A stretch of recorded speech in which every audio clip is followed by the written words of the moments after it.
Hello and Assalamu alaikum. My name is Sayyid Wasi Ali and today I'm going to discuss our final year project. So we are actually building a 3D shooting game and the name of the game is Verge of Tomorrow. So here are my group members Muhammad Usman and Hasnat Khan, and our supervisor is Dr. Wasif Nisar. Moving on, first of all I'm going to tell you what we are actually building. So we are building a 3D shooting game in Unity 3D. Our game will have story mode and only a single player can play it at a time, but it has the functionality to store 6 different players data, so 6 different players can play the same game on different times at the same PC. So the game assets are made by ourselves on Blender, and again the game is built on Unity 3D.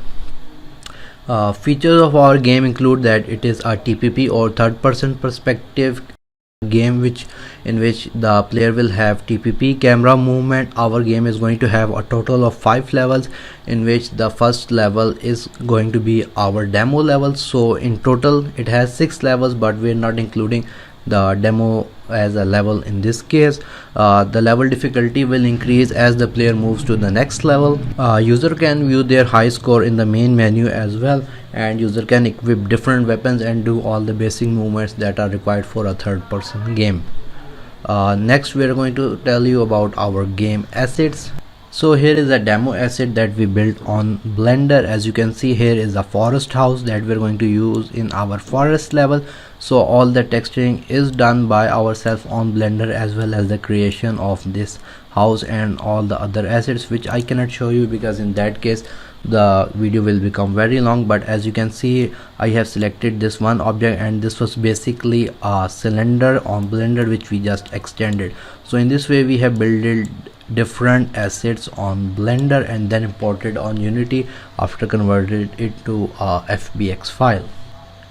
So here I am on Unity 3D and I have opened level 1 of our game. So you can see that this level is based on the desert terrain. Here we have a small town as well on the desert, and after once our user destroys all the robots on the town, he can just enter this tunnel and proceed with the level.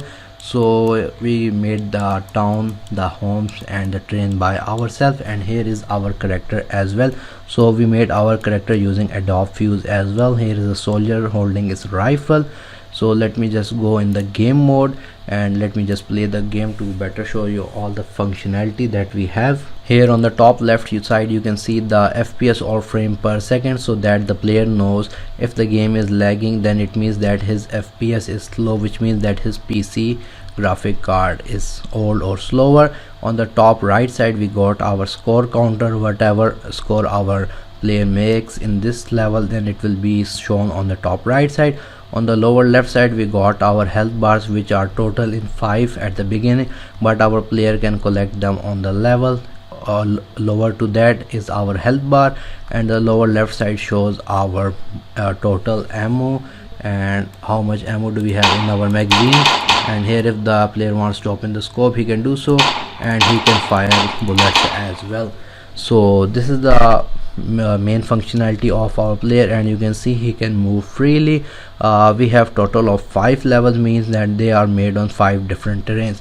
And for the coding we have used C# language, and we used for Unity Playmaker for visual scripting. So here if I just select the player on the left side, go here, and you can see if I go on the movement tab, here we have done all of our visual scripting. Like if you want our player to walk and run, here are all the things. Like if I want to make sure that the scope isn't open, I can just deactivate the game object from here. So we have used the state machine for different states for our helping. Other than that we have 5 different kind of enemies as well. So let me focus on the enemy. Going into the editor mode, here we have our first kind of enemy.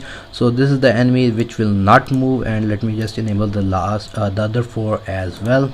So here we have our total 5 enemies. So this first one will follow our player through AI, and he will attack him with a wrench on his hand. As you can see, this particular enemy does not have any weapon, but if you go to the other enemies, these four have different kind of weapons and they are going to give different damage to the player. So we're going to place them on different levels according to the level difficulty. So in this way we can increase our level difficulty first of all by placing more enemies and placing different kind of enemies which have different damage and health.